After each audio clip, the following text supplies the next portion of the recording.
காத்திருந்தவன் பொண்டாட்டிய நேத்து வந்தவன் கொண்டு போன கதையாக இருக்கு என்பார்கள் கிராமப்புறங்களில்.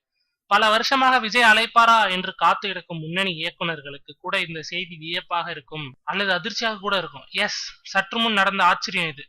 ரெக்க படத்தின் இயக்குனர் ரத்ன சிவாவுக்கு ஒரு நம்பரில் இருந்து அழைப்பு.